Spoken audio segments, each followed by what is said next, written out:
उनका स्वागत हम करना चाहेंगे। मनीष कश्यप हमारे बीच आ चुके हैं और बहुत बहुत स्वागत मनीष जी हमारे बीच आपका। बतौर बीजेपी नेता आज आपको हम संबोधित करना चाहेंगे, बहुत बहुत स्वागत। बहुत धन्यवाद। शुरू करें? हाँ तो शुरू कीजिए। सब कुछ ठीक है। धड़कन वहीं पर मिनट 72। BP normal. चलिए ठीक है, शुरू करते हैं। पहचान को लेकर एक बात होगी आपसे। हाँ ठीक है, क्या है आपको? त्रिपुरारी कुमार तिवारी बोले, मनीष कश्यप बोले, यूट्यूबर मनीष कश्यप बोले, बीजेपी नेता मनीष कश्यप बोले, क्या पहचान है आज की तारीख में अभी इस वक्त? आप बीजेपी नेता बोल सकते हैं, आप यूट्यूबर। बात नहीं, आज जो बोलिए आज तो अगर बीजेपी नेता मनीष कश्यप बोले तो मुझे मतलब कि अच्छा लगेगा, लेकिन मैं यूट्यूबर नहीं, यूट्यूब जो है आप मतलब कि आप दो पत्रकार और इधर पीछे इतने सारे लोग, इतना मतलब प्रेशर दीजिएगा। यूट्यूबर मैं था, हूँ और रहूँगा, लेकिन यूट्यूबर का टैग जो है मेरे ऊपर से हट नहीं सकता है। लेकिन साथ में जो है बीजेपी ज्वाइन कर लिया और एक अच्छे मंशा से ज्वाइन किया, माँ के कहने पे ज्वाइन किया, तो आप नेता मनीष कश्यप भी कह सकते हैं। इसके लिए भी यूट्यूबर वाला जॉन बेबाकी रहा, जॉन लोगों के बीच पहुंचकर लोग के बीच के समस्या के उठाए वाला अंदाज रहा, ऊ का बतौर राजनेता भी जारी रही। वो चीज़ हमेशा जारी रही, ऐसे वो चीज़ हमेशा जारी रही, काहे कि उहे हमार पहचान रहे, लेकिन तरीका बदल जाई। अब मान ली कि जब रउर कॉलेज लाइफ हुई तो ओबरा राउर तरीका अलग हुई, फिर शादी भइल तो ओबरा तरीका अलग हो गई, फिर चैनल ज्वाइन कैले हो के ओबरा तरीका अलग हो गई हुई। लेकिन रउआ पहले भी ईमानदार रहनी और आज भी ईमानदार बनी, पहले भी ईमानदारी से काम करते नहीं, आज भी ईमानदारी से काम करते हैं। रिस्पॉन्सिबिलिटी का तरीका बदल गया, तो वही मेरा भी बदल गया है, लेकिन मैं काम अब पहले से ज्यादा अच्छे ढंग से दमदार तरीके से करूंगा। राजनीति के चयन का है, लागल की राजनीति से जुड़ के ही ये बदलाव संभव है। इतना गंदा राजनीति का दिमाग में जो ये राजनीतिक शब्द आता है या नेता शब्द आता है तो हमें गर्व क्यों नहीं महसूस होता है? IAS शब्द आता है तो गर्व महसूस होता है, रिपोर्टर शब्द आता है तो गर्व महसूस होता है, और भी कोई सरकारी नौकरी का शब्द आता है तो गर्व महसूस होता है, जैसे डॉक्टर, इंजीनियर। जब नेता शब्द आता है तो गर्व महसूस क्यों नहीं होता है? नरेंद्र मोदी जी जैसे नेता हमारे देश में, हमें गर्व महसूस करना चाहिए। अटल बिहारी वाजपेयी, बहुत सारे ऐसे नेता, तो हमें गर्व महसूस होना चाहिए। ये चीज़ें हैं बस। तो अच्छा है कि मैं पॉलिटिक्स में आया हूँ और ये गर्व की बात है मेरे लिए। बिल्कुल गर्व की बात, जिस छवि को आप बदलने की बात कर रहे हैं कि मोड़िएगा जरा, तस्वीर की तरफ जरा मोड़िए। मनीष कश्यप आप ही की तस्वीर चल रही है, जरा देखिए, दिखाइए जरा, स्क्रीन दिखाइए। मनीष कश्यप साथ में आप माँ को लेकर चल रहे हैं और आपने कहा कि माँ नरेंद्र मोदी को एज ए नेता बहुत पसंद करती हैं और चाहती हैं कि ऐसे नेता हों जिनका एक माध्यम जो है काफ़ी, वो कहते हैं ना कि वन लाइनर, बस उसके अलावा आगे पीछे कुछ नहीं। तो ये तस्वीर आज जब हम तक पहुंची तो कई सवाल, इससे पहले जब आपका इंटरव्यू हो रहा था, हमने जब दिया था तब भी कई सवाल था, तब आपने किसी पार्टी का नाम नहीं लिया, लेकिन कुछ बातें ऐसे आपने की कि आपने कोई इशारा जरूर कर दिया। ये तस्वीर आप देख पा रहे हैं। तो सबसे बड़ी बात है कि मैं पहले भी आवाज़ उठाता था और पहले भी दमदार तरीके से बात करता था। अब जो है, जब पार्टी कह रही है कि आप जाइए, काम कीजिए और समस्या हो तो आप बताइए, हम समाधान करेंगे, तो उसमें क्या दिक्कत है? और मेरे जैसे युवा को क्या कभी कांग्रेस मौका दे सकती थी? नहीं, क्योंकि उसे राहुल गांधी से ज़्यादा टैलेंटेड लोग चाहिए ही नहीं। RJD कभी मौका दे सकती थी? नहीं, क्योंकि 9वीं पास से ज़्यादा टैलेंटेड लोग उसे चाहिए ही नहीं। मेरे जैसे लोगों को मौका भारतीय जनता पार्टी ही दे सकती है, क्योंकि भारतीय जनता पार्टी जानती है कि कौन से युवा पॉलिटिक्स में कितने टैलेंट है। और सिर्फ पॉलिटिक्स में ही नहीं, बहुत सारे जगहों पे जो है भारतीय जनता पार्टी और नरेंद्र मोदी जी की सरकार जो है युवाओं को लगातार मौका देती है। तो वो सारी चीज़ें हैं और मेरे लिए आज का दिन बहुत अच्छा दिन है। मैं आज के दिन जो है भारतीय जनता पार्टी को ज्वाइन किया हूँ, लेकिन आज ही के दिन मैं आप ही के चैनल पे मैं ये कहना चाहता हूँ कि अगर आगे भी कुछ गलती होगा बिहार में तो उस चीज़ों को जो है मैं प्रमुखता से दिखाऊंगा। और आज आपके सामने सवालों की बौछार होने वाली है। बौछार इसलिए क्योंकि ये जनता से जुड़े हुए मुद्दे हैं और अब हम देखना चाहते हैं कि मनीष कश्यप का वो आक्रामक अंदाज जनता की समस्या को कितनी आक्रामकता से दूर कर पाता है। 6 महीने के अंदर मेरा टारगेट है, मैं आपके चैनल पे पहली बार बोल रहा हूँ कि 6 महीने के अंदर 250 परिवार को जो है ना, वो लोग जिनके पास कोई सहारा नहीं है लेकिन अभी तक जो है उनको पक्के का मकान नहीं मिला हो, तो प्रधानमंत्री नरेंद्र मोदी जी के द्वारा चलाया जाता है प्रधानमंत्री आवास योजना, तो जिनको नहीं मिला है, जो वंचित हो गए हैं, तो वो 250 लोगों को जो है पक्के का मकान दिलाने के लिए जो है मैं प्रयास करूंगा। उसके अलावा मैं यहाँ से जब जाऊंगा और आचार संहिता जब खत्म हो जाएगा तो मैं यहाँ पे आने से 2 दिन पहले मैं एक माँ को कमिटमेंट किया था कि मैं हारूं चुनाव या जीतूं फर्क नहीं पड़ता, क्योंकि उस माँ का बेटा नहीं है और एक पतोह है जो दोनों आंख से अंधी है और एक छोटा सा पोता है, तो मैंने कमिटमेंट किया था कि मैं आपके लिए घर बनवाऊंगा। तो जैसे आचार संहिता खत्म होगा वैसे ही जो है मैं उनके लिए पक्के का मकान बनाऊंगा। एक इमोशनल सवाल, राजनीति से थोड़ी दूर है, बिरले ही होता है कि जब बेटा पार्टी की सदस्यता ले रहा हो तो माँ ठीक बगल में बैठी हो। ये मैंने इससे पहले शायद ही इस तरह की तस्वीर देखी हो। आपके लिए ये क्षण, ये अनुभूति कैसी रही? मैंने जीवन में किसी नए व्यक्ति को एक साथ माँ और बेटा को जो है एक साथ मतलब पार्टी में सदस्यता ग्रहण करने के दौरान मैंने अपने जीवन में नहीं देखा है। शायद आप लोगों ने देखा होगा क्योंकि आप लोगों को पॉलिटिकली आप लोग ज़्यादा न्यूज़ कवर करते हैं, मैंने नहीं देखा और मेरे लिए गर्व की बात है। और ज़रा सोचिए, वो पार्टी भारतीय जनता पार्टी एक माँ को जो है कुर्सी देता है, फिर उसके बेटे को कुर्सी देता है। एक वैसा लड़का जो एक गांव से बिलोंग करता है, मानवा डुमरी मेरा घर है, कभी गांव में जाके देखिएगा तो सांप की तरह जो है चारों तरफ से नदी ने जो मेरे गांव को घेर के रखा है। जगदीशपुर घर तरहुआ तो हमारा बगले के पानी मतलब 10-12 किलोमीटर दूर आपका घर है और वहीं जगदीशपुर थाना में मैंने सरेंडर किया था। तो मेरे लिए एक और गर्व की बात है कि मेरे क्षेत्र की ही बैठी हुई है, आप बिहार के सब लोग हैं। तो चलिए ठीक है, तो वहाँ से मैं उठा और भारतीय जनता पार्टी जो है दिल्ली में मुझे ज्वाइन कराती है। मुझे जो है भारतीय जनता पार्टी बेतिया में भी जिला हेडक्वार्टर में ज्वाइन करा सकती थी, पटना में भी ज्वाइन करा सकती थी, लेकिन दिल्ली में ज्वाइन कराती है, तो ये मेरे लिए गर्व की बात है। और एक सवाल यहाँ कमिटमेंट की जब बात आपने की कि माँ को कैसे कमिटमेंट आपने किया, अब बिहार की जनता को कमिटमेंट करेंगे। हमें ज़रा एक चीज़ बताइए, 2014 के बाद जब सरकार आई, नई सरकार आई, तो सबने एक कमिटमेंट भी किया, प्रधानमंत्री नरेंद्र मोदी ने भी गांव को गोद लेने की बात कही और सभी लोगों ने लिया। आपने कभी ऐसी कोई रिपोर्ट चलाई जिसमें वो सच्चाई भी दिखे, कितने गाँव को गोद लिया गया? देखिए, हालांकि कुछ जगहों पे जो है गोद लिया गया, वहाँ पे उस हिसाब से डेवलपमेंट नहीं हुआ, ये बात सत्य है, अटल सत्य है। देखिए, हम लोग अगर सही बोलेंगे ना तो मोदी जी तक सही फीडबैक जाएगा और जब सही फीडबैक जाएगा तो वो काम होगा। इसको पक्ष और विपक्ष के आईने से देखने की जरूरत नहीं है। इसको मजबूत भारत करने के लिए जो है मैं खुले दिमाग का हूँ, पता नहीं मतलब कि संभल कर बोलिए, नहीं चलिए, बहुत बहुत धन्यवाद। लेकिन हाँ, कुछ जगहों पे जो है उस हिसाब से काम होना चाहिए था, नहीं हुआ। लेकिन बहुत सारे जगहों पे अप्रत्याशित रूप से बदलाव हुआ। मोदी जी की ये योजना जो है बहुत बढ़िया योजना था और काम हो रहा है, लेकिन कुछ लोगों को इस पे थोड़ा सा और ध्यान देने की जरूरत है और कुछ गांवों को जो है और सुधार की जरूरत है और कुछ और नेता जो है इस बार आएंगे तो और गांवों को गोद लेंगे। आपके लिए क्या बड़े भाई की तरह है और दुख के समय में मनोज तिवारी भैया जो है मेरे घर गए थे, जेल गए थे मिलने। कमाल की बात यह है, जेल में उनको मिलने तक नहीं दिया गया। उसके बाद से फिर बिहार गए, मेरी मम्मी से बात की है, मुझे पता तक नहीं चलने दिए कि तुम्हारी मम्मी से बात कर रहे हैं। और पटना एयरपोर्ट पे 6:10 पे जब मैं पहुंचा तो मुझे पता चला कि मनोज तिवारी भी आ रहे हैं मुझे लेने और मुझे लेके दिल्ली जा रहे हैं। बीजेपी की ज्वाइनिंग फिर एक इमोशनल अटैचमेंट?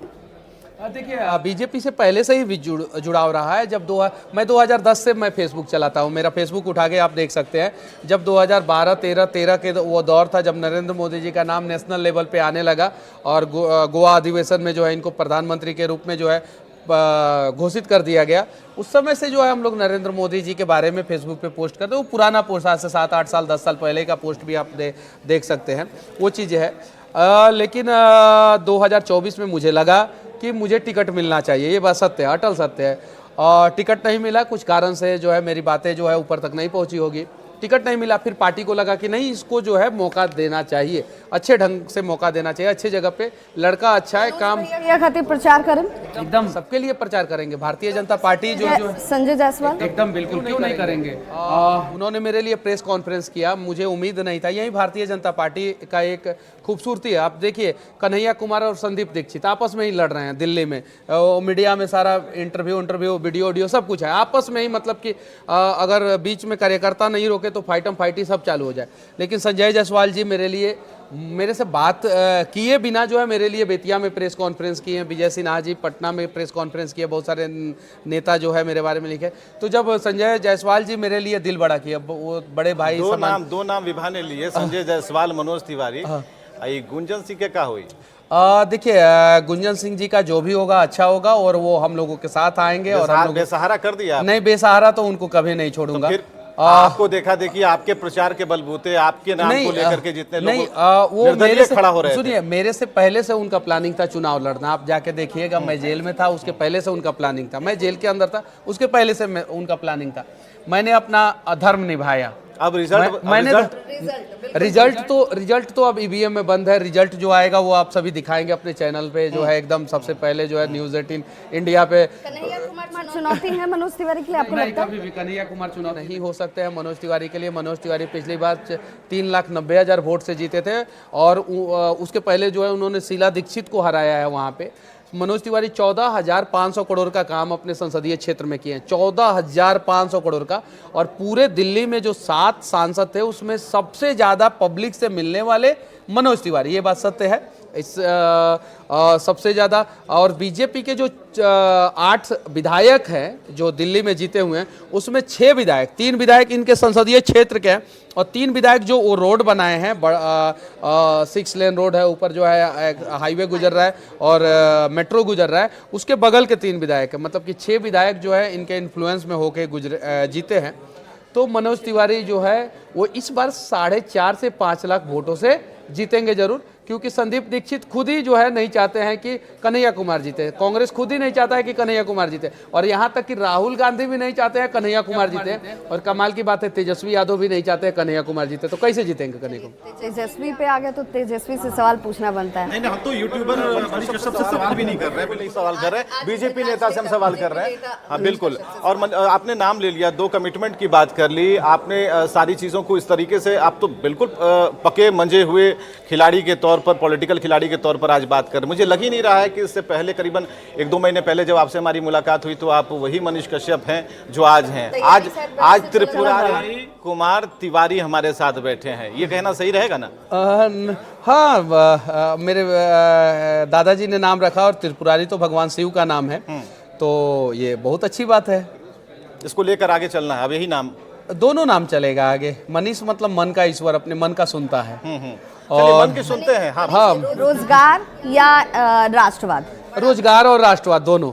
राष्ट्रवाद है तो रोजगार आएगा ही आएगा, एकदम 100% आएगा। और रोजगार जो है राष्ट्रवादी लोग ही देते हैं, तो रोजगार और राष्ट्रवाद दोनों चलेगा। भूखे पेट भजन कब तक होगा? अब भूखे पेट क्यों, मतलब कि कौन भूखा है आप बताइए? नहीं तो आप सिलेंडर पर कुछ नहीं बोल रहे हैं, कैसे महंगाई पर कुछ नहीं कहाँ, मतलब कि आप जो नहीं, आप कंपेयर कीजिए। देखिए इलॉजिकली बातें नहीं होना चाहिए, लॉजिकली बातें होना चाहिए। विपक्ष जो है इलॉजिकली बातें करता है। आप कंपेयर कीजिए 2004 से 2014 के वो 10 साल का पीरियड और फिर 2014 से 2024 का वो 10 साल का पीरियड। जब ये 10 साल का और 10 साल का पीरियड जब कंपेयर करेंगे, आप जैसे कांग्रेसी लोग क्या करते हैं कि 2014 का गैस का प्राइस दिखाते हैं और 2024 का, आप वैसे मत दिखाइए। आप 2004 के गैस का प्राइस दिखाइए, फिर 2014, ये 10 साल जो है मनमोहन सिंह का कार्यकाल हो जाएगा, और फिर 2014 से 2024 ये 10 साल जो है मोदी जी के कार्यकाल हो जाएगा। तो परसेंटेज ऑफ इंक्रीमेंट जो है प्राइस का जो है आपको पता चलेगा मनमोहन सिंह के कार्यकाल में ज्यादा हुआ था। पेट्रोल और डीजल जो है 2004 में जो है शायद से 38 या 40 रुपए के आसपास था, और हाइक हुआ तो शायद से 75 या 78 रुपए के आसपास, 75 या 78 रुपए के या 82 रुपए के आसपास। मतलब मेरी जानकारी आप लोग क्लियर कर सकते हैं। हाँ ठीक है।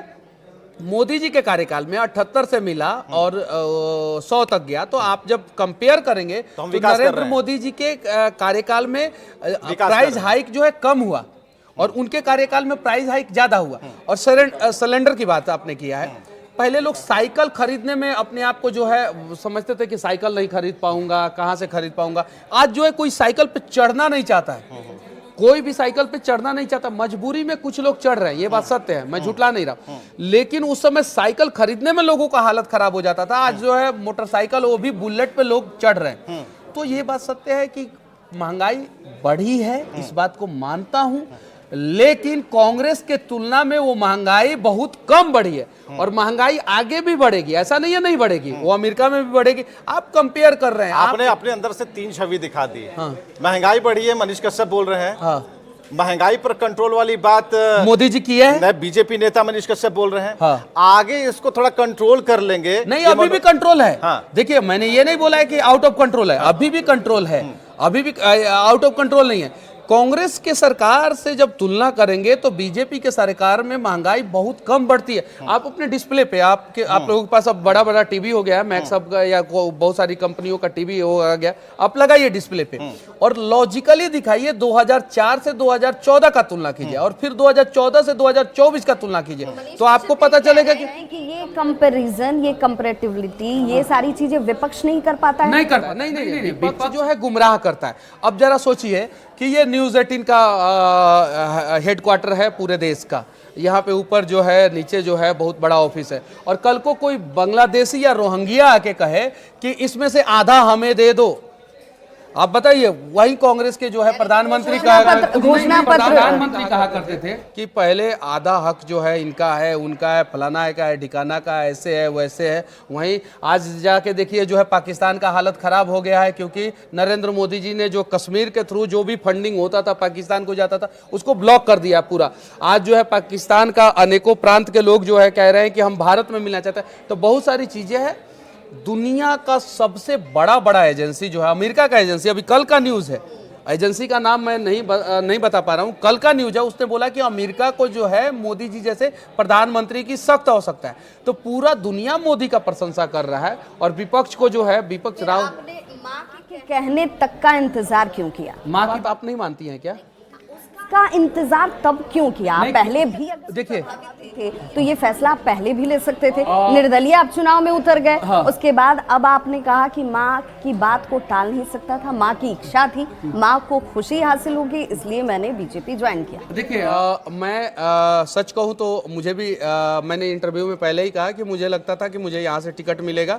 मेरी बातें दूर तक नहीं पहुँची, नहीं टिकट मिला। चलिए ठीक है, टिकट किसी को मिल गया, बीजेपी ने जिसको अच्छा समझा उसको टिकट दिया। उसके बाद से मैं निर्दलीय चुनाव लड़ रहा था, तो भारतीय जनता पार्टी ने कहा कि निर्दलीय चुनाव लड़के आप करेंगे क्या, वो बताइए। तो मैंने बोला ये करूंगा, ये इनकी मदद करूंगा, यहाँ ये करूंगा। तो उन्होंने बोला कि फिर ठीक है, आप हमारे साथ आइए और आप ये काम कीजिए, हम सपोर्ट कर रहे हैं, तो फिर क्या दिक्कत है। तो मैं साथ में आया और मैं अभी मुलाकात कई बार भइल, कई बार पहले भी भइल, बाद में भइल, जेल से अइला के बादो भइल, तो ये बातचीत तो करे के मौका ना मिल पाइल का? देखिए, बातचीत करने का मौका मिला। बहुत सारी चीज़ें जो है इंटरनल बातचीत होती है, जो न्यूज़ चैनल के माध्यम से हम नहीं बोल सकते हैं। और आज मेरा पहला दिन है, तो पहले दिन है, सूली पर मत चढ़ाइए लोग। नहीं, एकदम थम के बढ़िया तरीके से जवाब आप दे रहे हैं। कहीं हमने पहले ही कहा कि आप मंजे हुए खिलाड़ी हैं, आपको पता है बाहर क्या हो रहा है। नहीं, आप लोग बना दीजिएगा। नहीं, आप अंदर हैं, ठीक है, जिसको जो बनना है बन ही जाएंगे। हमें जरा एक चीज बताइए कि 2020 में भी आपने चुनाव लड़ा था। क्या सोचा था कि यूट्यूबर से अचानक से, क्या मतलब आंकना चाह रहे थे, टटोलना चाह रहे थे, पब्लिक के को देखना चाह रहे थे, वोट कैसे करती है, क्या दिमाग में चल रहा था? और उस समय क्या हारने के बाद ये सोच लिया कि झुकेगा नहीं मनीष कश्यप? कंट्रोल चलिए ठीक है। मुझे राजनीति बहुत अच्छा लगता है और राजनीति में आना चाहिए। नायक फिल्म में प्रेस रावल एक जगह कहते हैं कि भारत का सारा युवा कहता है कि राजनीति गंदा है और गटर है और गंदा गटर है। तो उसमें जब अच्छे लोग आएंगे तब तो वो साफ होगा। तो हम जैसे अनेकों युवाओं को आना चाहिए, उसमें आना ही चाहिए। गंदगी को साफ करने के लिए बीजेपी के साथ नहीं, बहुत सारे नेता उसको साफ कर रहे हैं। नरेंद्र मोदी जी ने बहुत हद तक उसको साफ कर दिया, बहुत हद तक। कल की तारीख में आपको भी लोग कहेंगे ना मनीष कश्यप एक नया वॉशिंग मशीन है। नहीं, मेरे ऊपर कोई दाग थोड़ी था। नहीं, आप धो देंगे ना। अरे मेरे आप तो ऊपर कुछ धोएंगे नहीं था। तो ऐसा है, मैं कोई वॉशिंग मशीन नहीं रखा हूं और मेरे ऊपर कोई दाग नहीं था। मेरा तो सारा केस आप लोगों को पता है, तेजस्वी जी ने जेल डलवाया था और कोर्ट ने जो है मुझे बाइज्जत बरी किया। एनएसए जो लगा मेरे ऊपर, जो नेशनल सिक्योरिटी एक्ट, राष्ट्रीय सुरक्षा अधिनियम लगा, उसमें मद्रास हाई कोर्ट का मदुरई बेंच ने जो है मुझे बाइज्जत उसमें बरी कर दिया, क्वेश कर दिया, उस केस को खारिज कर दिया। तो मैं मतलब कि मेरे ऊपर ऐसा कुछ दाग नहीं है, ये चीज है। ये बहुत उस समय चल रहा था, जो राम को लाए हम उनको लेकर आएंगे, ये गाना चल रहा था। ये सवाल मैंने उस वक्त भी पूछा था, आज भी आपसे पूछ रहा हूँ, जवाब में कितना अंतर है, बस मैं नहीं, जो राम को कोई ला नहीं सकता है। राम तो हम सबको लाए हैं, राम मोदी जी को भी लाए हैं, राम मुझे भी लाए हैं, राम आपको भी लाए हैं, और राम को जो नहीं मानते हैं उनको भी राम लाए हैं, योगी जी को भी राम लाए। योगी जी तो मन से कहते हैं जो राम को लाए हम उनको लाए। ठीक है, मैं शायद उन लोगों के तुलना में अज्ञानी हूँ, पहला दिन है, ठीक है। तो मैं माफी चाहता हूँ, लेकिन राम सबको लाए हैं। हाँ, लेकिन राम लाए हैं विशेष कार्य के लिए, कुछ लोगों को लाए हैं, जैसे योगी जी को, मोदी जी को विशेष कार्य के लिए कि आप राम मंदिर बनवाओ, आप ये करो, आप देश को मजबूत करो, राष्ट्रवाद को मजबूत करो। तो सबको विशेष प्रयोजन से राम लाए हैं। आपको भी लाए होंगे, आपको भी लाए होंगे, हम सबको लाए हैं। तो यूट्यूबर नहीं, देखिए मैंने ऊपर हेडर भी उसी तरीके का रखा है कि यूट्यूबर नहीं बीजेपी नेता कहिए। तो आज के बाद से आपका जो परिचय है वो बदल जाएगा। और यहाँ विभाग क्या हम लोग अभी कंटिन्यू करें या फिर एक ब्रेक लें हम लोग? नहीं, पहले एक सवाल कर लीजिए। ठीक, मेरा ये सवाल था कि हालांकि आपको उनने बड़ी यूं कहें कि समझदारी से या आज परिपक्वता जिसकी बात आप कर रहे हैं कि हाँ बहुत सोच सोच के जवाब दे रहे हैं, तो आज आपके लिए रेस्क्यू थोड़ा है, लेकिन अगली बार ये रेस्क्यू नहीं होगा। मेरा सवाल, नीतीश कुमार को बतौर मुख्यमंत्री आप कैसे देखते हैं? सच कहूँ तो वो निहायती ईमानदार व्यक्ति है, ये बात सबको पता है, विपक्ष को भी पता है कि नीतीश कुमार जी पे आज तक करप्शन का एक भी दाग नहीं लगा। 20 साल कोई मुख्यमंत्री, 19 साल हो गया उनका, 19 साल कोई मुख्यमंत्री। हालांकि 2013 के बाद पार्टी बदला, दल बदला, सरकारें बदली बिहार में, ये बात सत्य है और ये आरोप जो है सभी ने लगाया। लेकिन नीतीश कुमार जी ईमानदार है, पहला चीज़, उनके अंदर ये क्वालिटी है। दूसरा चीज़ नीतीश कुमार जी के अंदर ये है कि वो इंडी गठबंधन में थे उस समय, जब आपके भी चैनल के 1-2 पत्रकारों का नाम जो है इंडी गठबंधन के लोगों ने ब्लैक लिस्टेड कर दिया था और सारे चैनलों के 16 पत्रकारों को ब्लैक लिस्टेड कर दिया। उस समय भी नीतीश कुमार जी ने कहा था कि पत्रकारों पे पाबंदी नहीं लगनी चाहिए। तो नीतीश कुमार जी के अंदर कुछ खासियत है, ये बात सत्य है। और उसी खासियत बिहार में जो बहार कहते हैं नीतीश कुमार हैं।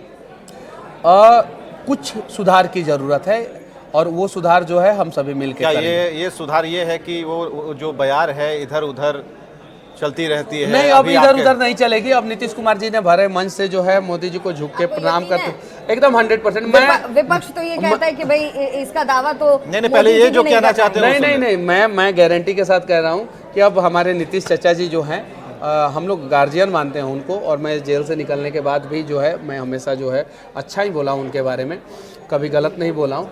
तो वो अब कहीं इधर उधर नहीं जाएंगे और अब समझिए तो फेविकॉल के जोर से भी ज़्यादा मजबूत जो है एनडीए का गठबंधन है और नीतीश कुमार जी जो है उस गठबंधन के मुख्य सारथी, मुख्य पार्टी में से, घटक दल में से एक है, मुख्य साथी में से एक है और वो इधर उधर कहीं नहीं जाने वाले। बिहार में बदलाव के लिए, बिहार में विकास के लिए कई लोग अपनी तरफ से बड़ी बड़ी बातें करते हैं। हम बड़ी बातें इसलिए कह रहे हैं क्योंकि वो पूर्णता तक तो पहुँचती नहीं है, इसलिए हम उन्हें पहुँचेगी, हम सभी मिलकर पहुँचाएंगे। इसीलिए मेरा सवाल था, चाहे वो चिराग पासवान हो, युवा भी हैं और विजन भी बड़ा रखते हैं, बिहार फर्स्ट की बात करते हैं।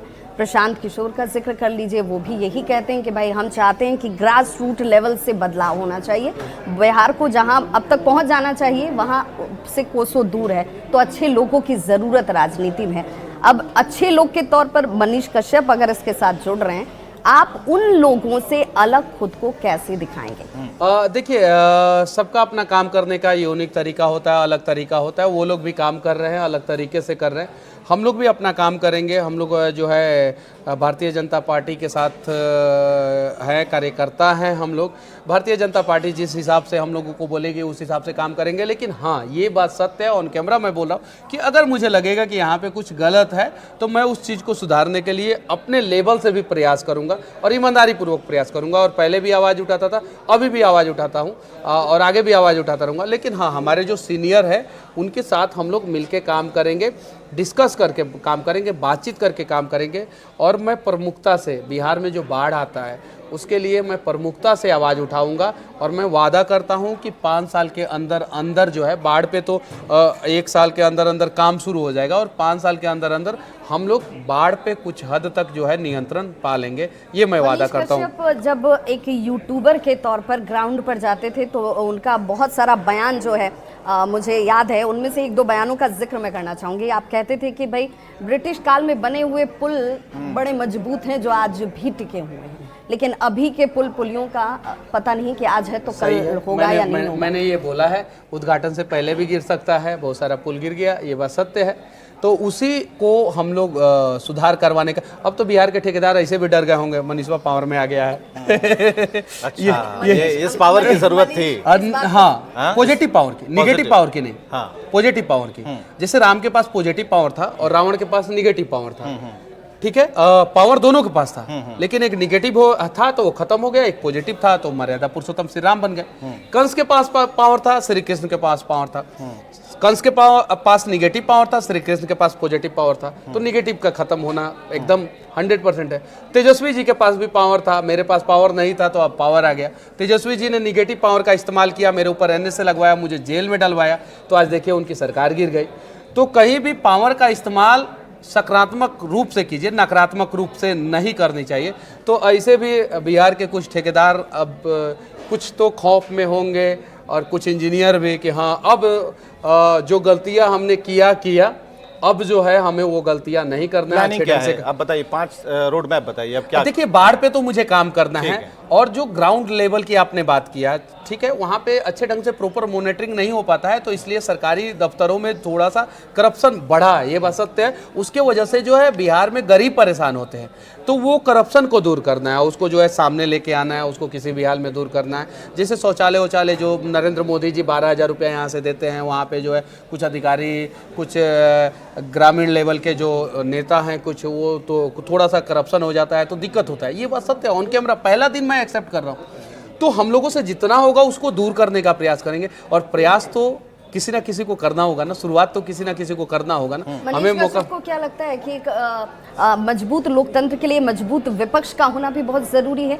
और उसकी खामी कहीं कमी नजर आती है? देखिए, पहले तो विपक्ष का मजबूत होना एकदम सही है, लेकिन विपक्ष मजबूत होना चाहे तब तो, अब विपक्ष को मौका मिलता है, लोग मौका देते हैं और अरविंद केजरीवाल शराब घोटाला कर लेते हैं, 1 पे 1 फ्री देना शुरू कर देते हैं और उसके बाद फंसते हैं तो अपने 2 साथियों का नाम भी रख देते हैं कि ये दोनों मुख्यमंत्री ना बने, हमारे मेहरारू का रास्ता क्लियर रहे, ये चीज़ है। तो वैसे विपक्ष तो मजबूत नहीं होगा। राहुल गांधी का स्थिति देखिए, अभी रॉबर्ट वाड्रा जो है पूरा यूपी में जो है अनेकों जगहों पे लगा दिए हैं कि अब रॉबर्ट वाड्रा चाहिए, रॉबर्ट वाड्रा। प्रियंका गांधी राहुल गांधी को एक्सेप्ट नहीं करना चाहती है, क्योंकि राहुल गांधी सोच नहीं पाते हैं, सोचते हैं अंग्रेजी में, बोलते हैं हिंदी में, टंग स्लिप हो जाता है।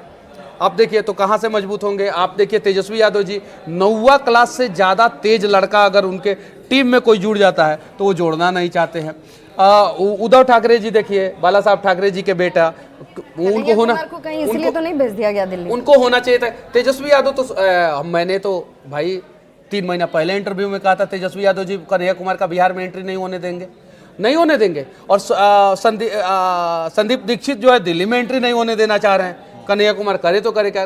तो विपक्ष इस तरीके से तो विपक्ष मजबूत नहीं हो सकता है और कभी भी नहीं मजबूत हो सकता है। विपक्ष उस समय मजबूत था जब अटल जी विपक्ष के नेता हुआ करते थे, उस समय विपक्ष मजबूत था और विपक्ष उस समय जो है सवाल जो विपक्ष का होना चाहिए था वो करता था।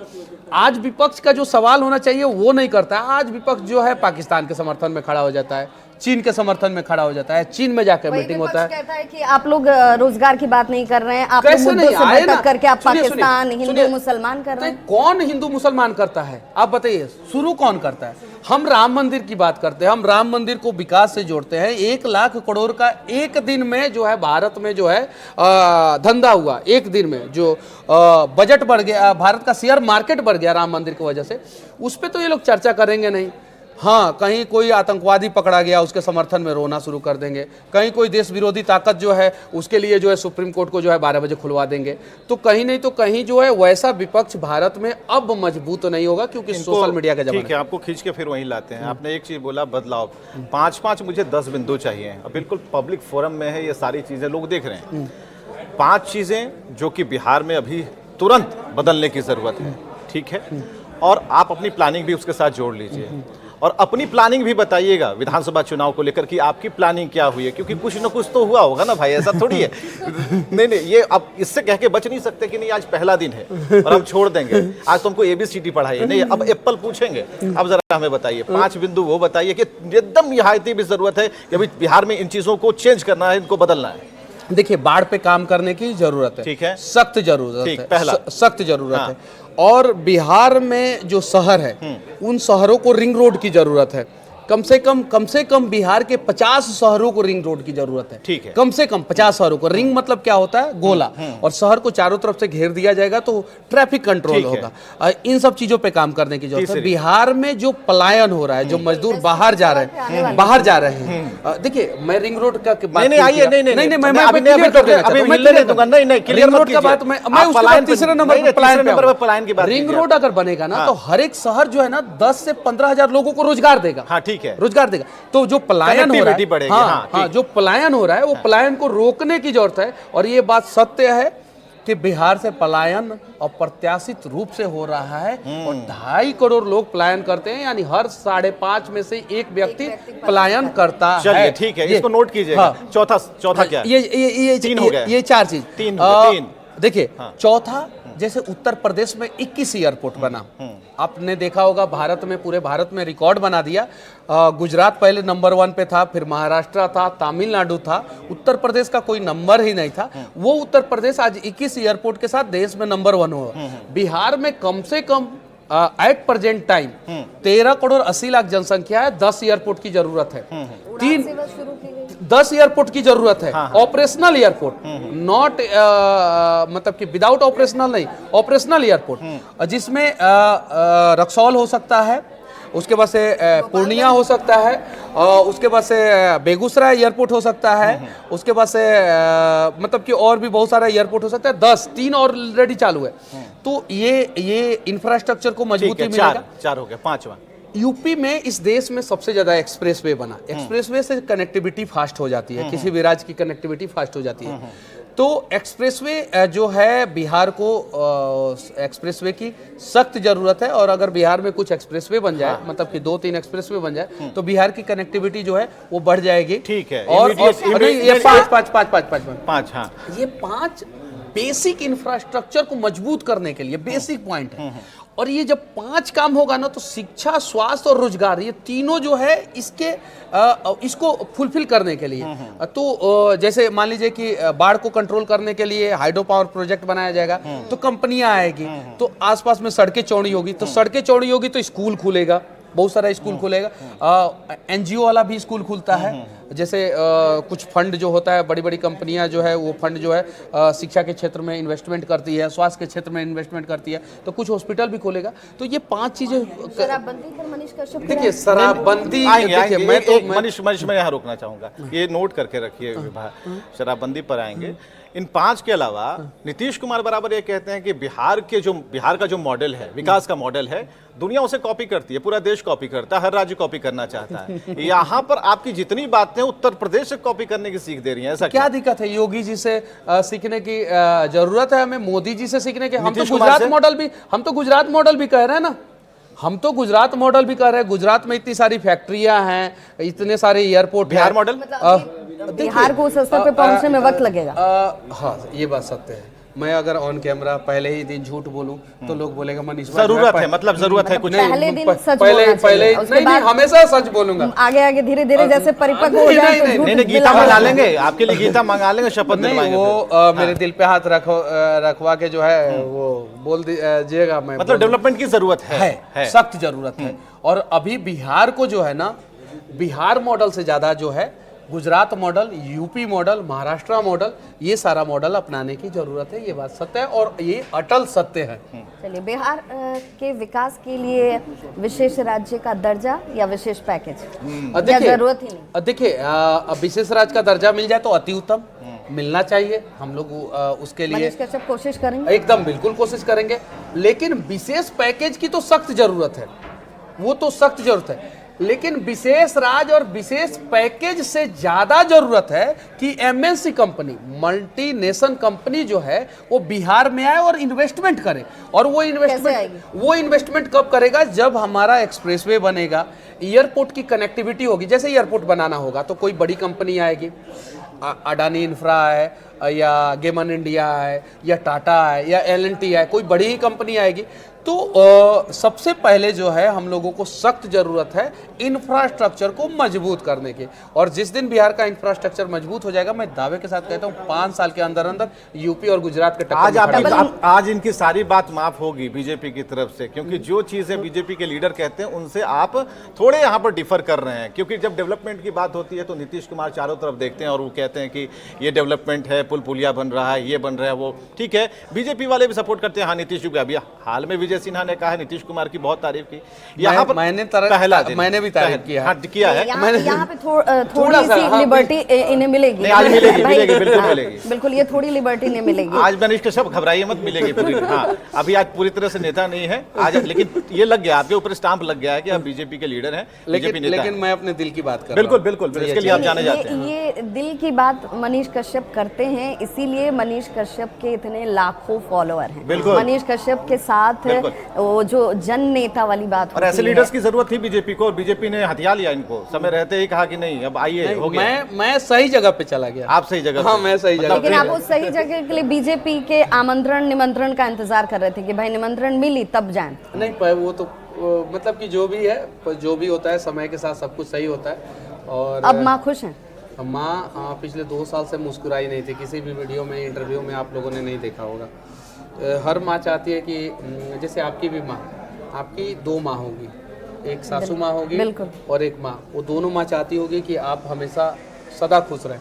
आपकी भी 2 माँ होगी, दोनों माँ चाहती होगी कि आप सदा खुश रहे। मेरी एक ही माँ है। नहीं, आपका तो आज दिल जो है ना, आज किसी सवाल हम पूछने वाले थे। बिल्कुल नहीं, आपका जो आज दिल है ना, मतलब ऑफिशियली एक माँ है, ऑफिशियली तो लाखों करोड़ों माँ है। सभी की माँ हमारी माँ है भाई, भारत माता है। हाँ, और आज आपका दिल देख के लग रहा है कि यार बिल्कुल लोटस आपका दिल है, और पूरा आप वही लग भी रहे हैं कि आप भगवा में एकदम रंगे हुए। एक सवाल, मनीष कश्यप अब शादी करेंगे?